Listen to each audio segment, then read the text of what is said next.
Hey guys, this is Alex from iCom Connect, bringing you the tutorial on how to install an NZXT Kraken all-in-one cooler. Now, all-in-one coolers are becoming a big business today, and now to make it even easier to reach those icy cold temperatures without the need for expensive pumps and reservoirs.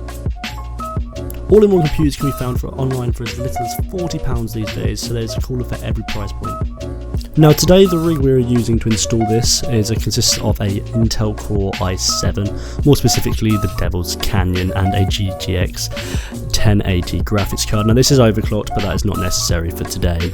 This machine is actually my own personal setup, so I'll be trying my best not to absolutely screw it up. So without any further ado, let's jump straight into it. Now to start things off, you would actually normally install the backplate to the rear of the motherboard and then install the mounting brackets around the CPU socket.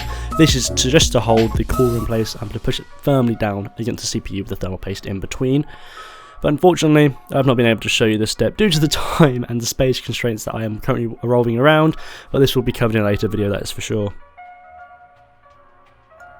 So today, we start off with putting a pea-sized amount of thermal paste and then add the cooler on top. Now once this has been fitted on correctly amongst the 4 screws, place the 4 thumb screws on top and make sure you fasten tight enough, just so that it doesn't fall off and that the thermal paste doesn't leak everywhere. Just make sure it's tightened.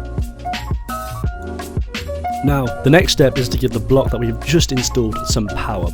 So inside this block is a small pump which pumps the coolant around the loop. Running the PC without power to the CPU block should never be done, as your system will be quickly overheat.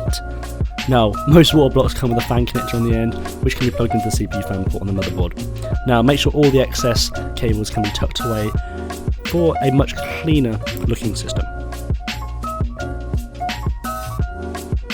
Now following that, we can now install the radiator.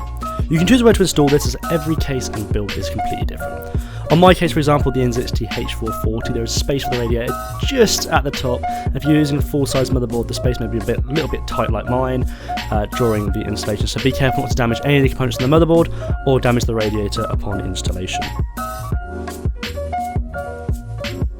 Now to actually fit the radiator, make sure you use all the screws provided in the kit and screw to the case, and make sure this one's tightly fastened. We don't want this baby falling off.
Now I need to remove the other panel from the side of your case. To access the spare power connectors, we need to connect the fans that are attached to the radiator to the spare moles or SATA power connectors. I am doing this by using a SATA to 3-pin fan splitter. These are widely available from computer hardware stores or even from our online stores such as Amazon. Finally, we need to tidy up inside the case and show off your beautiful handiwork that you have just done. Now after that is all done, we need to switch the PC on and go straight into the BIOS. Now once we're in the BIOS, we want to check our temperatures and make sure they're within an acceptable range, considering what you were having before, considering that being the stock cooler or any other standard coolers that are available. Now without putting too much load on the CPU, this is to ensure that we do not damage the CPU by overheating it if something's not really quite right. And now at this point, an acceptable temperature range should be between 25 and 35 degrees Celsius. This also depends on the ambient temperature in the room you are in. Now at this point, I recommend that you check that the fans on the radiators are actually spinning and that the CPU block has lit up. Once you are happy with that everything's working okay, you can jump out of the BIOS and then boot into Windows. If your cooler has software provided with the control of the cooler, you can go ahead and install this now. For example, with the NZXT Kraken X61, you have the NZXT Cam.